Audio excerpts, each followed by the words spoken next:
Olá, meus irmãos, paz seja convosco, tudo bem com vocês? Hoje estamos aqui em mais um devocional da nossa campanha 40 Dias de Milagres e hoje nós iremos falar sobre a temporalidade dos nossos sofrimentos.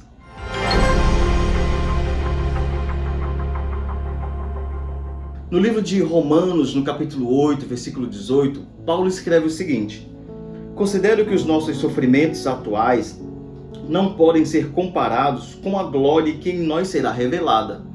O que Paulo está fazendo aqui, o que ele está propondo aqui, é colocar em perspectiva os nossos sofrimentos atuais com aquilo que nos está reservado para nós no futuro, que diz respeito aos eventos escatológicos, que diz respeito aos últimos eventos do plano de Deus para a humanidade.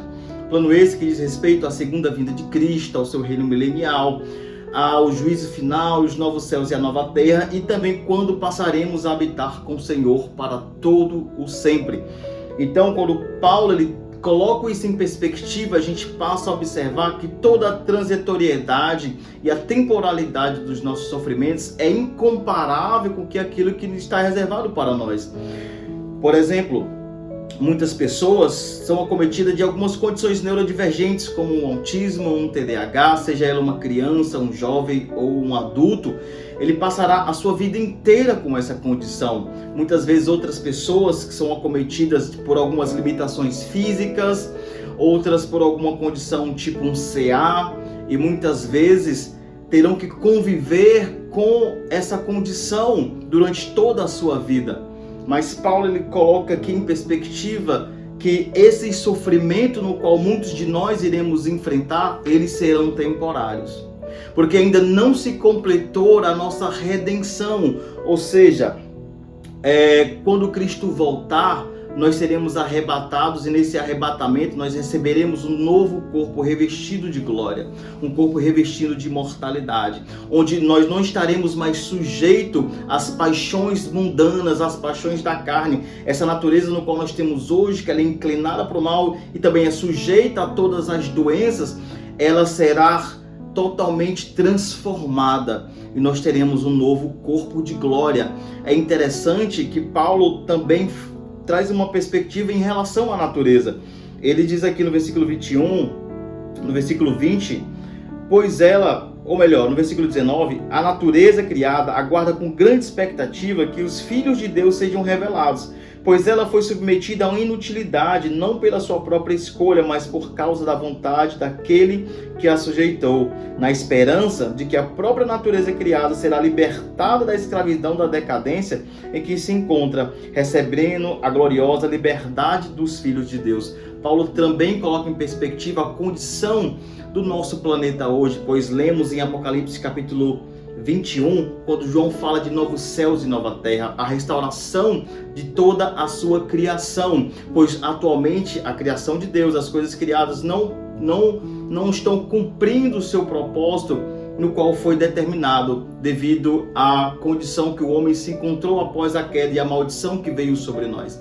Então, meus irmãos, o que Deus quer falar conosco aqui é que independente dos nossos sofrimentos atuais, daquilo que a gente está enfrentando, muitas vezes das nossas limitações, das renúncias que temos que fazer por algumas condições que vêm sobre nós, é que a nossa esperança no que há de vir, ela é superior.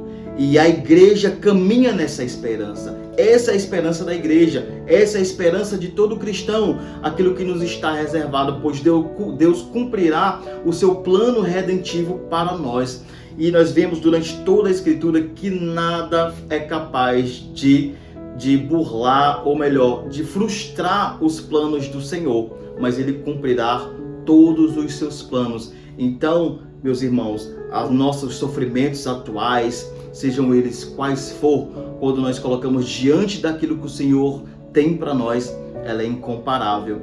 E muitas vezes, nessa nossa caminhada, nós não vamos alcançar a cura, nós não vamos alcançar